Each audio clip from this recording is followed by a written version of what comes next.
Well, welcome everybody, and thanks for attending Leveraging Technology in Your Standard Operating Procedure. My name is David Tolkien. I am the Director of Business Development at Shop-Ware. I've got Craig ONeill with me, VP of Training at AutoTextMe, and Chris Cloutier, CEO of AutoTextMe. We're very excited to bring this to you guys right now. Should be a wonderful session.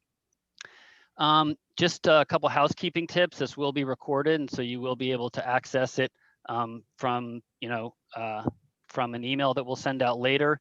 If you have any Q&A, please enter them at the bottom of your screen in the Q&A tab, and we'll try and get to those during the presentation if we can. And if we can't do it, then we will just sort of answer them at the end of it. But other than that, I see a couple more people trickling in, so we'll just give like 20 more seconds, and then I will intro this amazing panel and we will get started. Cool. And folks, we really like hearing from you during these virtual events. So if your question is more of a comment and doesn't necessarily require an answer, we won't judge. We'll just be happy to see it. Yeah, absolutely. And hey, David, thanks for pronouncing my name correctly. Wow. He's Did you good. study French in school or? No, but on the intro thing, I have CLUE-T-A, so Cloutier. Yes, good. Yeah. Oh, I might have given you that. Okay, that's how you pronounced my name correctly. Wow, I should do that more often with other people. They get it off. I pronounced it wrong before you hired me several times. Yeah. Correct. All right, well, let's get this show on the road. As I said, I am very excited to have Chris Cloutier, president of AutoTextMe and co-owner of Golden Rule Auto Care with us today. In April of 2016, Chris and his brother Patrick, business partner and ASE Master Certified Technician, landed themselves on the front cover of Shop Owner magazine.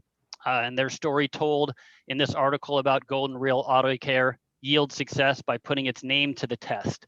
And the article explained how basically they transformed this struggling auto repair shop located in Rolette, Texas, which they actually bought off Craigslist 6 years before, and how they completely turned it around. With a big focus on education, training, and outreach, Chris and Patrick joined a dealer strategic planning 20 group that meets every couple months where tire and automotive service dealers share best practices and how to improve profitability. Chris is also involved in local business networking groups, including Toastmasters International. With 21 years experience as a software developer, including employment stints at Southwest, Wyndham International, and with nationally syndicated morning radio show, Chris saw the benefits of the marriage of software and customer service. And as an auto repair shop owner, he realized the need for a better way to communicate with his customers as he observed how the communication gaps, bottleneck situations, and wasted valuable time, which is something that we definitely see here at Shop-Ware, and probably which is a good reason that we make such great partners. Processing the entrepreneurial passion to create an innovative solution to solve a common industry problem, Chris designed AutoTextMe, which is a tool that dually functions as a visual workflow management system and as a means for keeping customers engaged and informed by providing status updates throughout the stages of their vehicle repair process. So we're very glad to have Chris here, as well as his sidekick, Craig ONeill, who is Vice President of Training at AutoTextMe.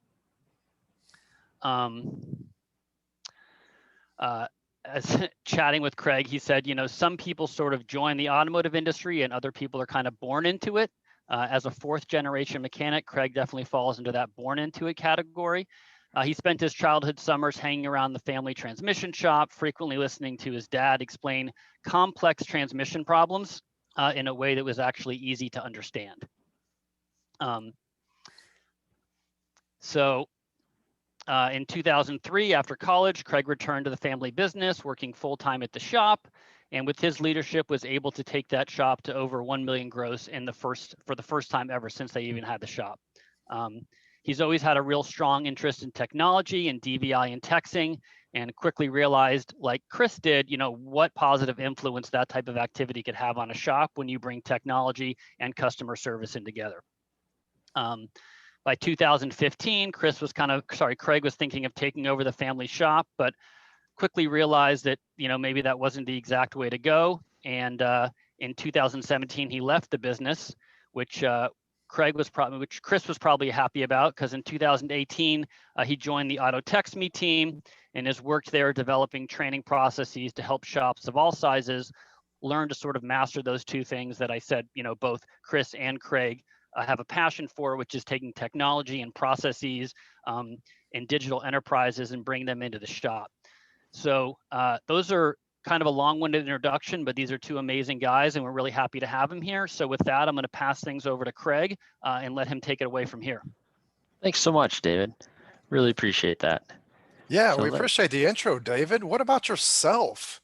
What about a little bit about David? I feel totally unprepared. Tell us a little bit about yourself, David.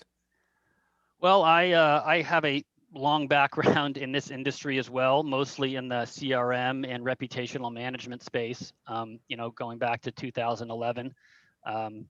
But I came onto the Shop-Ware team after chatting with Carolyn for, a couple months, and super glad to be here. It's an amazing company, amazing people, which is definitely, what makes working, especially when you're sitting in your living room, a little bit better, the camaraderie and stuff like that. So yeah, that's a little bit about me. Great. My passion is really about getting in and working with shop owners one-on-one and creating raving fans for my products. Awesome. Because I know that if I do that, everything sort of takes it away from there. So well that's stated. a little bit about me. Yeah, it's just one-on-one, working in a shop, feet on the street, getting out there, to me is really what it's all about. So I think you guys share a similar passion, and very excited to see what you guys have for us today. Hey, great.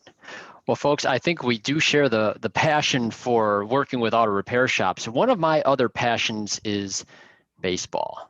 Yeah, I'm going to make a sports analogy here. I love baseball. I think it is the greatest game ever played. It's not like some of those other sports where they're just running around back and forth. Who knows where the ball's going to go?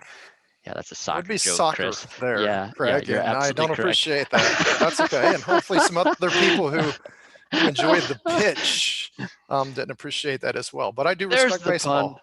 This is great, because here's the thing with baseball. The reason I wanted to tie that in is because when you look at that game, you see there's this suspense on this moment when the batter's up there and there might be runners on the base, and you think about the fielders and you think that every time that ball goes out off that bat, it's going to one of them, and every single one of those fielders knows exactly what they need to do if the ball goes to them and they have to throw to a base, if the ball goes to someone else and they need to be able to be ready to receive it. This is a trained, regimented, planned approach to a sequence of events that could be rather dynamic. And if you're starting to think about your auto repair shop in this, as I say this, and you think maybe about baseball a little differently too, perfect.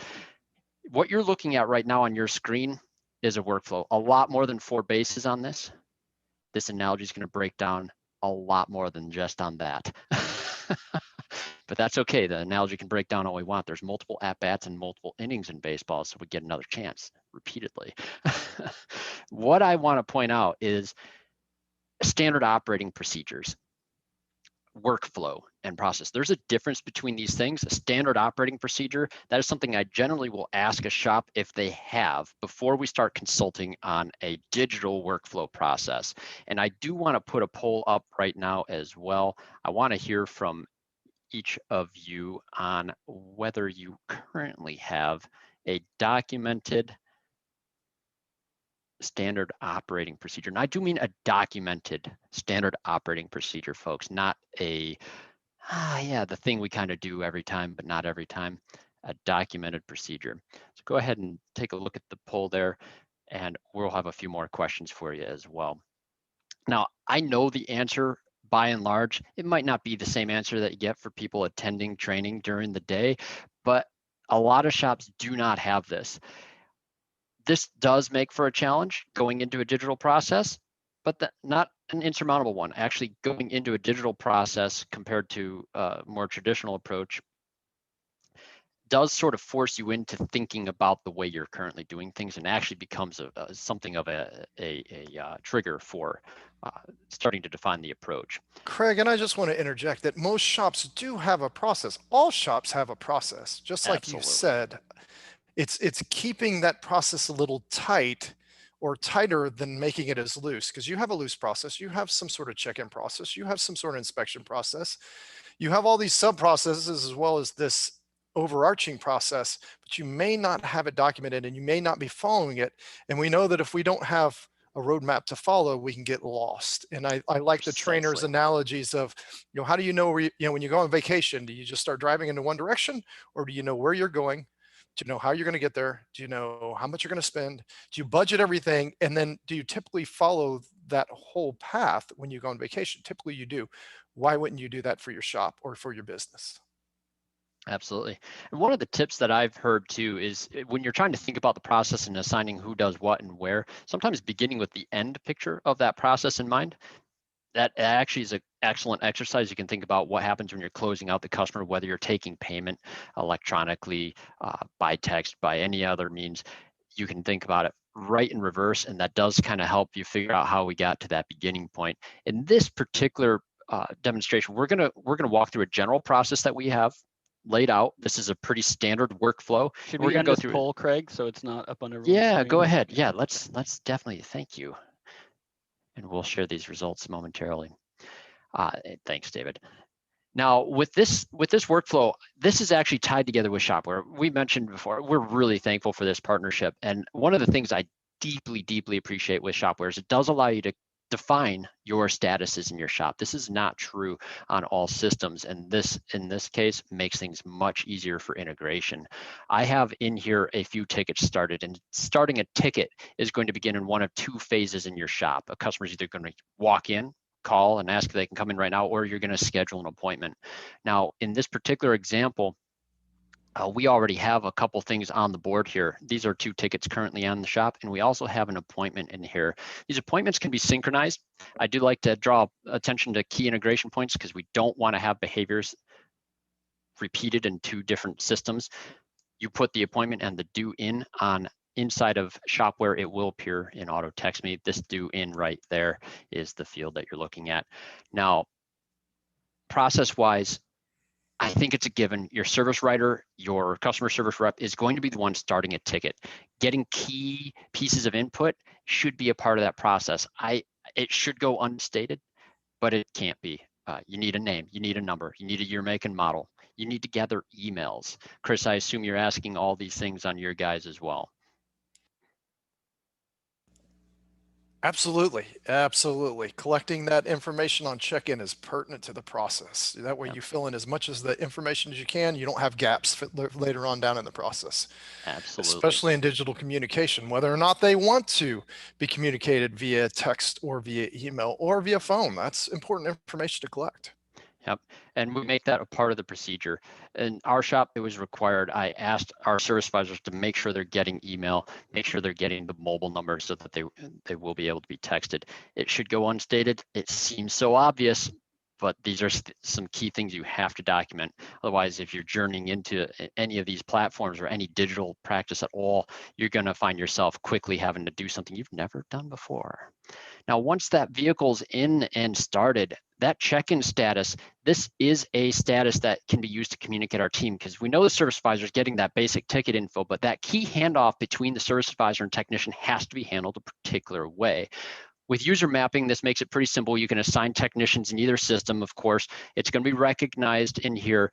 AutoTextMe, one of the things that we really emphasize is making sure that your technician understands which status they're responsible for taking charge of the vehicle. And I would teach my technicians there's two statuses that we would look at. There's check-in, and then we have another one over here. It's actually called WOT. It doesn't mean wide open throttle. It means waiting on tech in my example here. And these two statuses are there to communicate that the vehicle is ready for them in one form or another. We also have the ability to, and I know Shop-Ware has the same ability to sort the priority order for a technician. Technicians will see things a little differently than a service writer, right? And one of the views I'll pull over here is a technician tablet. And notice I am sorting this by priority descending. When we understand the priority order, when a technician knows which status the vehicle's in and whether they should be working on that, they need to know what to do next. And in our case, it's always going to be the DVI. Digital vehicle inspections, your inspection process, I would say every shop has one. Not every shop is doing it the same. Not every shop is doing this the same every time. And having repeatable results is one of the things that we really draw attention to whenever we're practicing this or whenever I'm training a shop on how to do this portion of the process. Chris, your shop, you have inspection guidelines, things you're asking for them from them. Do the techs have that written somewhere? How do you show them what you're looking for? What we did for a long time, Craig, is we actually, to make it consistent, not only we have a standard operating procedure for looking up the reason why the vehicle is here, that is the priority, and then looking up any type of safety issues, and then looking up any type of maintenance issues via, whatever it's Identifix or your all data or whatever that you're pulling your mileage recommendations from. Sure. So we have, go over that. And interestingly enough, Craig, we spent many meetings. We do monthly meetings where we do, a friend of mine likes to call them Rodeos. So a technician will start at one end of the car and he has 15 minutes to write up that vehicle. And then everybody watches that technician write up the vehicle. And then everybody in the group can then ask, why did you miss this? Or did you mean to do this? And so your young people learn very quickly by watching the senior people do it. And then, your senior people pick up things, because a lot of times you can write these standard operating procedures, but then there's undocumented things that your guys do. And this is a good way to keep everybody on the same page. Something that we found. But absolutely looking at those reason why vehicles here, then safety, and then your maintenance items. Right, absolutely. Yeah, reason vehicles here is one of those key things, and where that's being documented and how it's being documented or what that customer's concern was, we take that very seriously at AutoTextMe. We want to have that front and center information for the technician, key details, right? Every shop is aware of what happens when you don't have this well communicated to a technician. They're walking right up to the counter. They're standing there while you're talking on the phone or doing something else, and they want to get more details about what it is that they're supposed to find on this vehicle. Being a transmission specialist with my background, those intermittent problems where the customer had a really nitpicky type of a complaint that needed to be driven for 20, 30 minutes in order to find that one thing at temperature, it was brutal. And the technician needed all the details that we could possibly give them.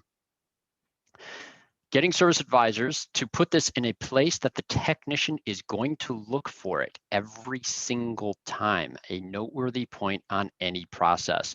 With AutoTextMe, we do require that this be acknowledged in the DVI. So when a technician actually opens up this form then, and they see that rattle over bumps, when they acknowledge this, there's a couple of things that happen on this process. That is an automated function. Inside of our system. You'll notice Joe Paluca's ticket over here has just moved to the inspection status in AutoTextMe. This is an automation feature on the workflow, something that complements a planned action in our standard operating procedure, right? This being integrated with Shop-Ware, the status automatically updates in both systems wherever it was made without anybody having to click anything other than the sheet that they're already working on.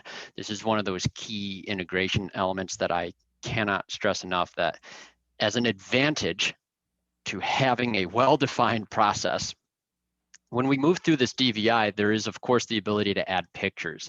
I want to interject on that, and it's very imperative, right? When you start creating some sort of workflow, that any systems that you do work in have this ability to update, right? And make sure that everybody's on the same page. Make sure everybody's looking at the same data set, which is extremely important, because we all know that your technician might look at the workflow and say, hey, I'm working on this car. Why is it still in the inspecting status?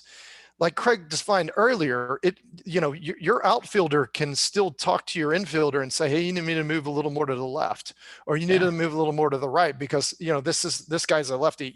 So everybody on the team should also help hold other people responsible if they have the information.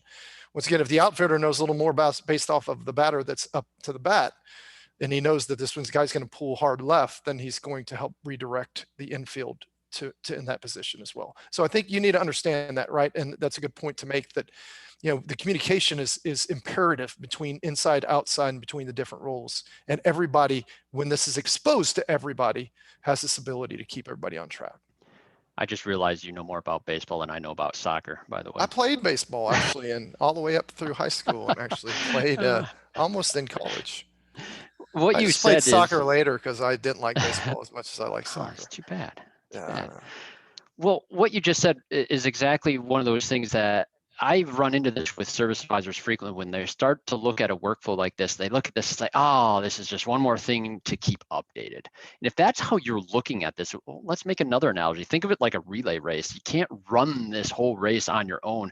There's a handoff, and start trying to think of these things as key handoffs. There are statuses that you as a service provider should never have to be the one to update. If you're ever asking the question of, is this vehicle being worked on right now, or is that in the shop, or any of these other things, then that's something that can be solved through a process that your whole team gets on board with. You look at this, it has to be true. Craig, real quick to step in, Yeah. I think you just brought in a really interesting point, and I think this is actually like one of the key challenges facing shops these days is, you mentioned, okay, I look at this, I'm like, this is overwhelming, I don't want to do this, this is too much work. And I think in reality, a lot of shops are hesitant to pick up new technologies or new things because they're used to the way they are. But in fact, they're saying, okay, I don't want to do this, or I don't want to pay for this cost. It's going to be an extra $150 a month. But by doing so, they're actually leaving $10,000 a month on the table. And so my question to you is, how do you address that? Obviously, there's only so much content and talking and telling and webinars and emails that I can send to someone. But, when you're having a real consultative conversation with a shop, how are you demonstrating to them that, the adoption of these new technologies is really what will help them take their shop to the next level and increase revenue. And in the end, they'll be winners. But how do you convey that? Oh, it's a brilliant question, David. And where this comes down to is the fact that when these sort of processes are well defined and laid out, you actually can track and identify how long something is in a particular status.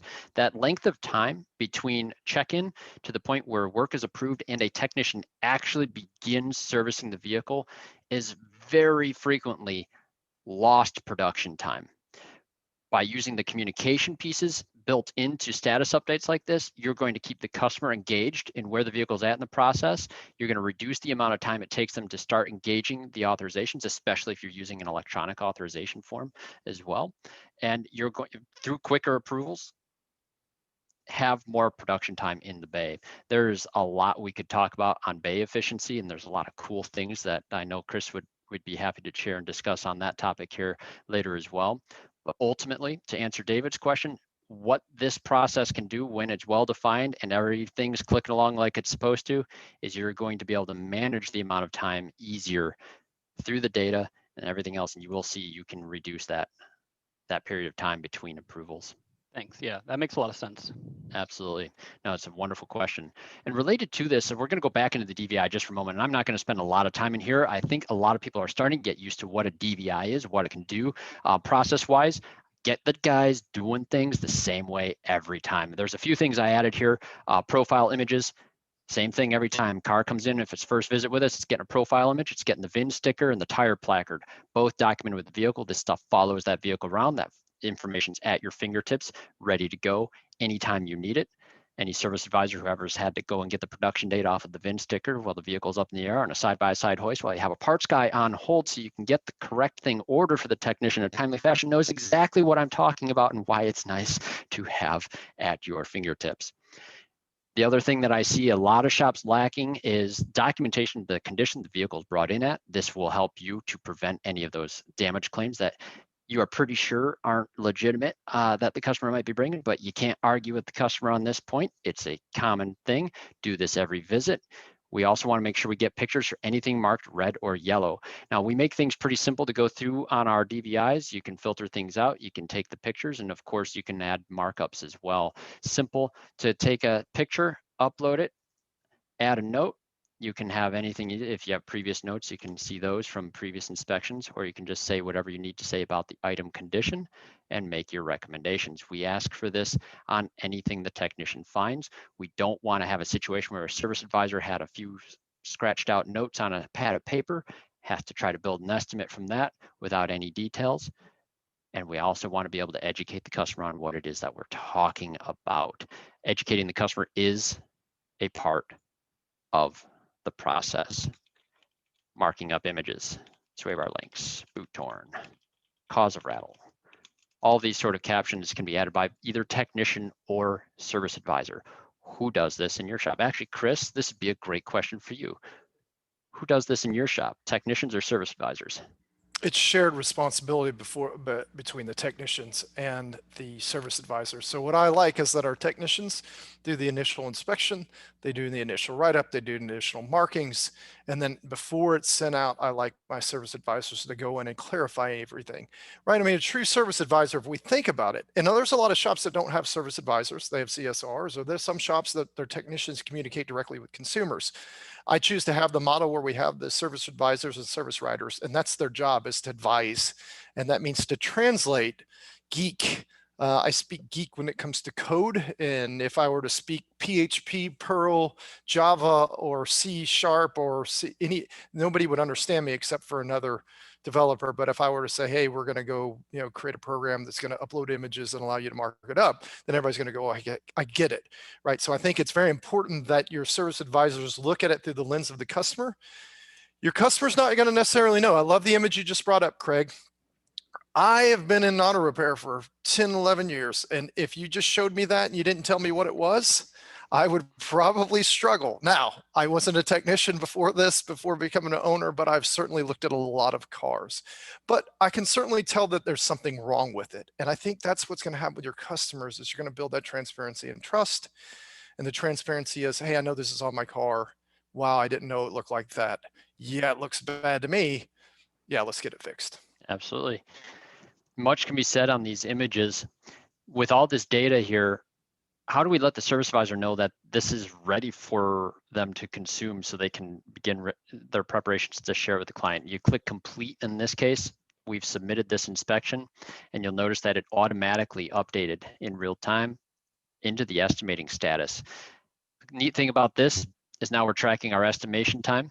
We can track from a down tick timer or up tick timer. We actually keep track of how long it's in this status here. This is a monster of a status in today's shops.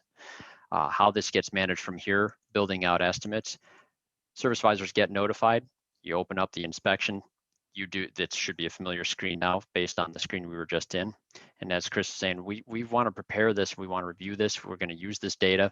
You can use these filters. Service advisors can make changes. We can go and change a note here. I'll just say cause of rattle. Oh my goodness, we changed the technician's word. Some shops have processes that forbid that sort of thing. I find that's kind of interesting. And if you understand the technology or the tools that you're using, you should be able to see things. The neat thing with using digital stuff, especially compared to paper, we can actually track what user said what and when. Very powerful. You'll actually know at any interval of this process who was saying what on a project. It's pretty fun to go that deep. But now we can build our estimates from this. And this is where some of the integration with Shop-Ware really starts to shine as well, because before we share this with the customer, we do want to best practice, get the estimate ready. And this is a question I ask a lot of shops I work with. Do you always share your inspection results with the customer right away when you have them? Or do you build your estimate and then share that? Chris, you have a best practice you teach on that.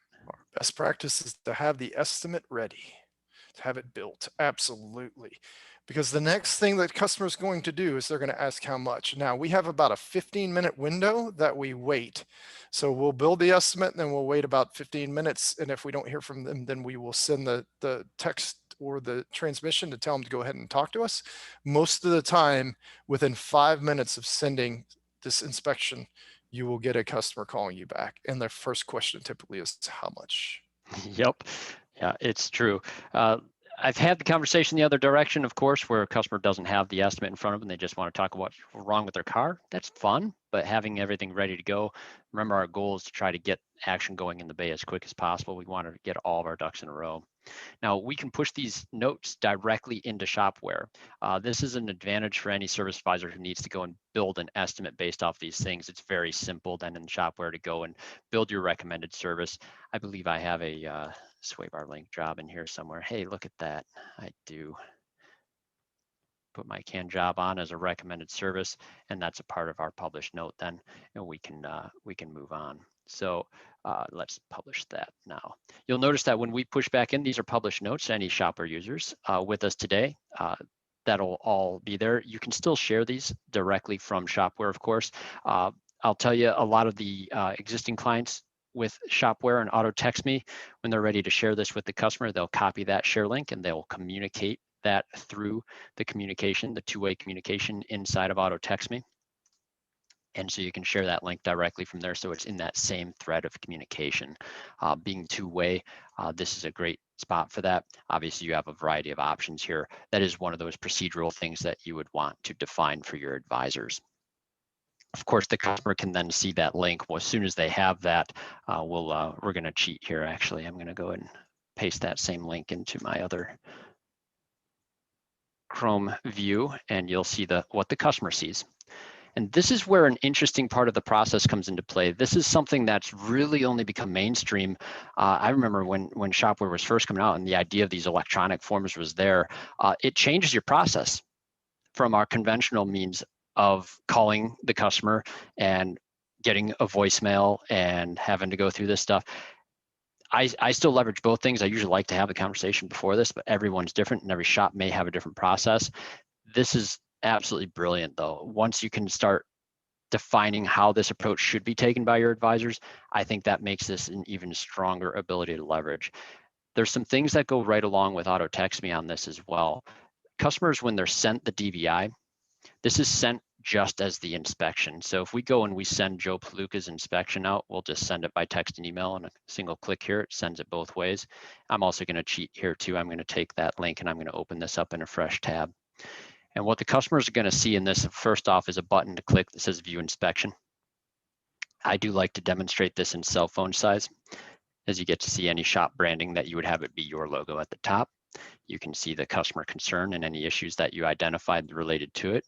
Red items, yellow items, green items. I didn't do a full length inspection on this particular example here in the name of speed, but you'll see all those items on here. And the fun thing is with an AutoTextMe, we're watching these clicks. We're watching their actions and the time that they're spending inside of the DVI. I find this to be enormously beneficial if you're one of those shops that are leveraging these electronic authorizations, because in very near real time, AutoTextMe is going to be able to share with you some customer insights on this very near real time. And you'll see the images that they viewed, how long they viewed those. And if you're seeing someone declining services, and you can correlate that to the fact that they didn't even look at those items in the inspection, that gives you a very strong platform by which you can go and rephrase that conversation a little differently. Like, I'd really like to draw your attention to this. Did you see this? Craig, and I think that we make a lot of mistakes in this industry, and one mistake is the standards and procedures that we don't measure. So let's say a standard or procedure is to take 12 to 15 pictures of DVI. That's great, it makes us feel good. If your customers aren't looking at the 12 to 15 pictures, did it make a difference? You know, if a tree falls in the wood, does it make a sound? Well, it doesn't matter. If you're not around to hear it, who cares? So if you're sending 12 to 15 pictures and only 2 of them are getting viewed, then you have the ability to do several things. One is to understand that maybe you need to train your customer on how to view the data. Perfect statement. Training the customer. And maybe you think when you send them that link that they're going to be able to understand all the different things to click on. Absolutely. Yep. Or maybe your customer doesn't really care, but you should make them care. And that means when they come into the counter and you have that couple minutes, you could pull it up and they say, hey, all I want to do is the oil change. But they had 4 or 5 safety items that should be addressed to pictures.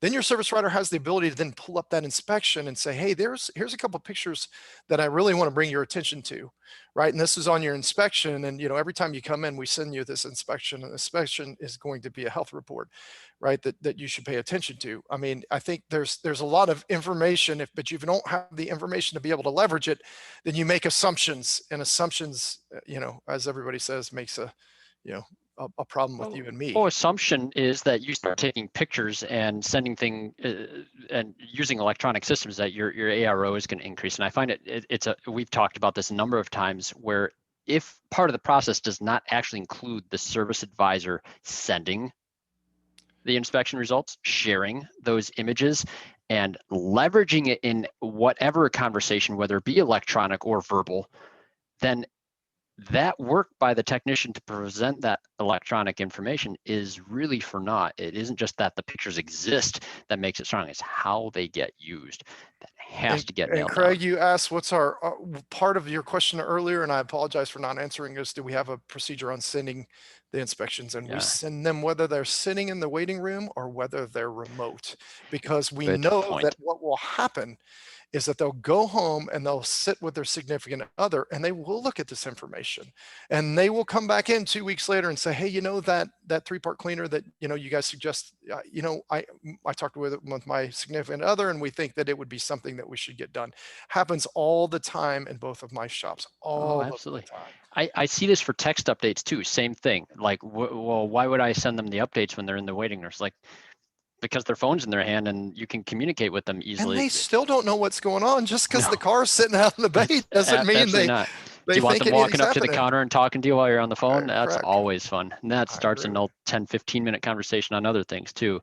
This is one of those key things. When you have a process for this, now that your estimate's ready, you've even shared that with the customer, we've shared the DVI results, and we know they viewed it. Moving into this status here, it's a simple text message programmed to this button. What our client would see is, hey, your vehicle estimate's ready for approval. Please give us a call, right? We've actually now put that right in the customer's hands. We're tracking the time that it's been sitting in that status now too. And since we also track a lot of information on the DVI reports, we know how quickly customers actually will tend to view their inspections. And obviously this being a test ticket, folks, yeah, you're thinking like, okay, within the same minute. I promise you, any shop that sends inspections, I can pull up in the statistic. If I'm looking at a 1-month report, I will find multiple examples of literally the same moment that the text was sent, it is being opened. Only if you send it though. Hey, Craig, I want to take a minute because there's a Sure. couple questions that have popped up, and thank you, Great. Ann, for a couple questions. The first one I'm going to go David's address, and I just want to address this because I think it's important, and we'll address a couple of other questions. I think we got time. Yeah. She said, I'm gathering that Shop-Ware has given up on their internal DVI and decided to go with the customer option to toggle off your Shop-Ware. So, and David did a great job of answering this. This is just an option. AutoTextMe is an add-on and an option with Shop-Ware. Also, I believe AutoVitals is another option that David pointed out.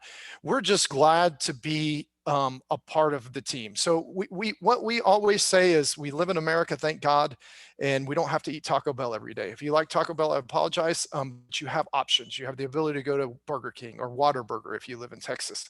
So we just want to be an option, and that's all we're pointing out here, because Shop-Ware absolutely has tools internal, and they will continue to improve those tools as we'll continue to improve ours as well. A couple other questions from Ann. Okay. Okay. I think David is on to David's on to those other ones. So, okay, great. Yeah, I'll take care of those ones. Okay, Yeah, perfect. sure. Perfect. But I thought that one needed to be addressed, David, out in the open because it was a very good question. Absolutely. Thank you, Ann, for your questions.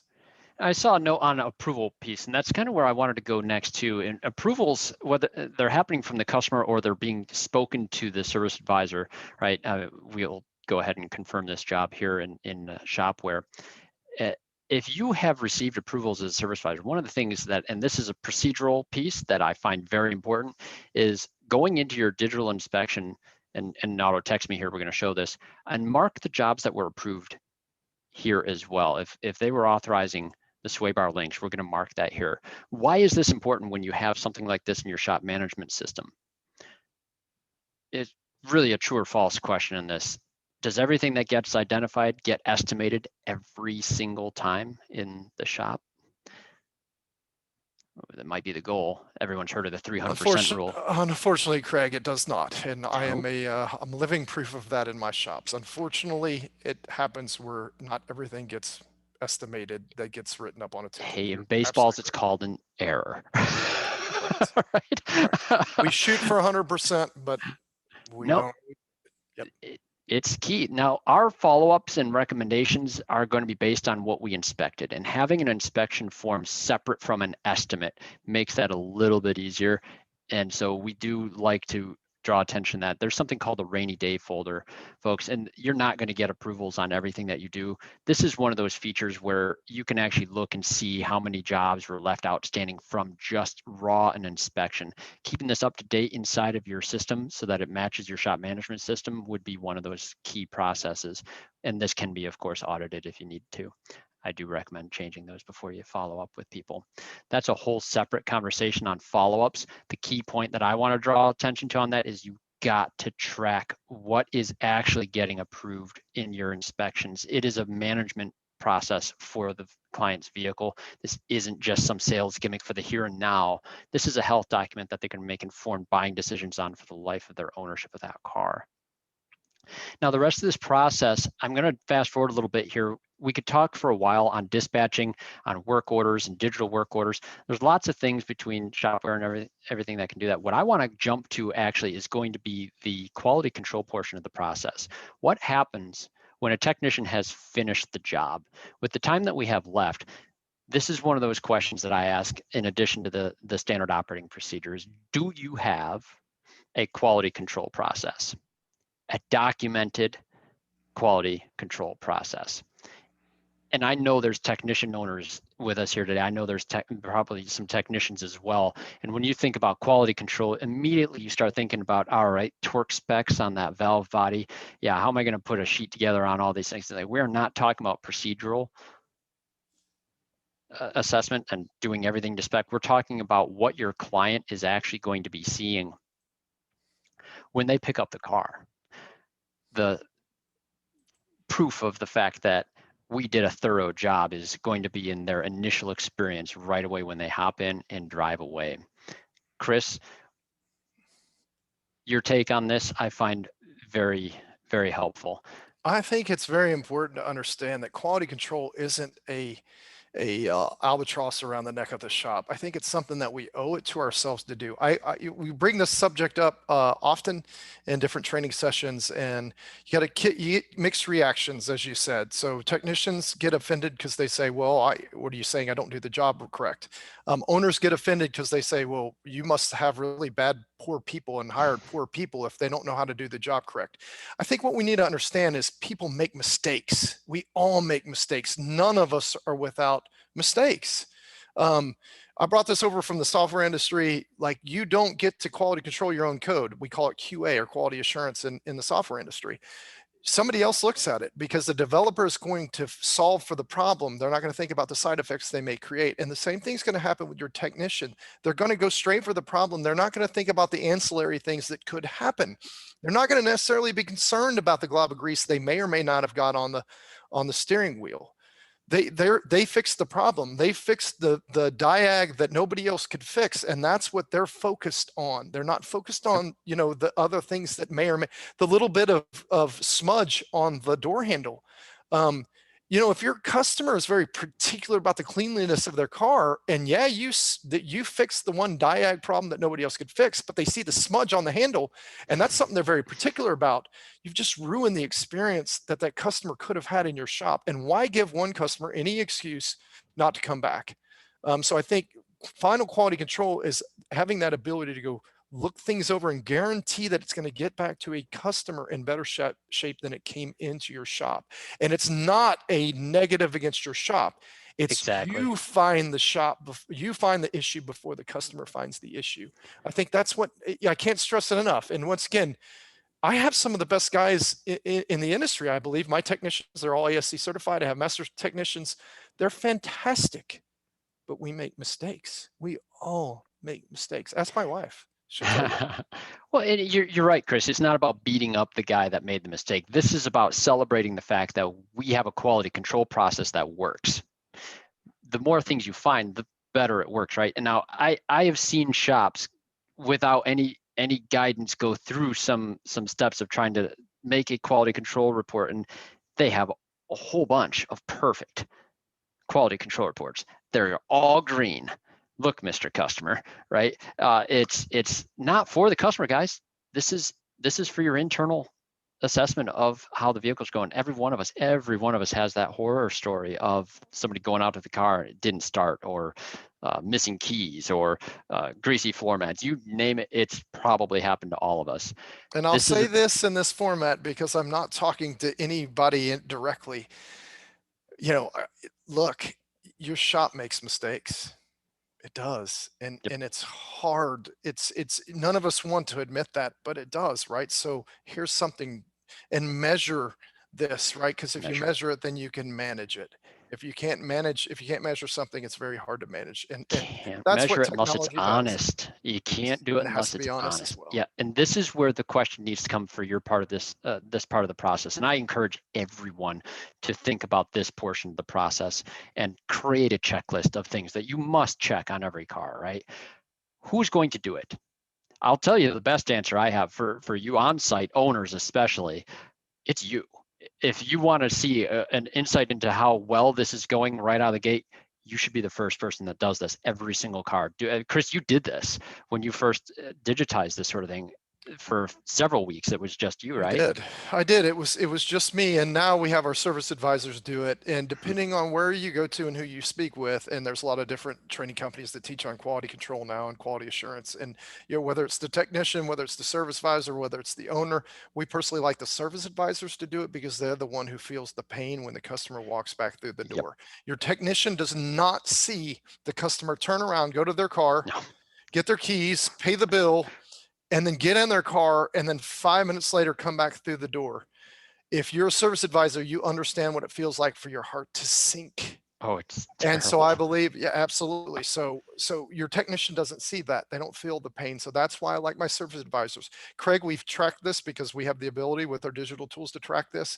And if it's a non-drivable, if something was done with drivability, our service writer also has to get in the car. If it's a non-drivable QC, it's 5 to 7 minutes. Is 5 to 7 minutes worth the potential of losing a customer that's going to pay $1,600 to $3,500 a year on maintenance on their vehicle and repairs on it. And Chris, I'm glad you mentioned that too, because what the one argument I see continually come up against having a QC process, and I've seen this on multiple forums online, people say, well, that's part of the job for the technician. It's like in the labor time. No, it actually isn't. in most labor guides, there's nobody anticipating you spending any length of time on those sort of things. So is it fair that technicians don't consider these things? Well, almost, right? Depending on your pay structure or how they're going, they might not have any incentive whatsoever to look at that sort of thing, just moving on quick to the next thing. This is a separate part of the job. So definitely key thing. I think we've hopefully inspired some of you to think about that portion of your process. You don't have to do it digitally. I think it's smart too, because obviously you can track things really simple, but as a simple, immediate starting point, you need to think about, just write it down, get those criteria that you want on every car and start simple. Just 5 or 6 things. Some of my simpler forms are that the wheels are torqued to spec, air pressure set, it's clean, pristine, and it's had a good road test and all fluids are full, and does not take long to check that. All right, so we're at the point of the process where the vehicle has been confirmed complete. Now, doing digitally, we do have a QC complete notification. I love this. Frankly, someone's handing me the key. I'm the service advisor. I open up this. I'm looking at the form. I'm holding the key in their hand. They're not going anywhere yet. We're talking about everything. I say, you found footprints on the floor mat. Those have been cleaned. Yep, it's all been taken care of. Perfect. I'll let the customer know the vehicle is ready. Letting them know it's ready, of course, can be done in a simple click. That status, again, two-way status sync here, immediately matches in Shop-Ware. Customer gets the text indicating the car is ready for pickup. You can customize those messages, obviously, to any taste. You'll want to make arrangements. We want to encourage two-way texting. The other piece is, of course, payment. You can do this electronically. There's all kinds of solutions out there now. There's Face Pay, there's 360 payments and Gravity payments and all sorts of things. There's some native and ability to do this, I believe, in Shop-Ware as well. And this is just one of those parts of the process you need to train your customers on. Like Chris was saying earlier,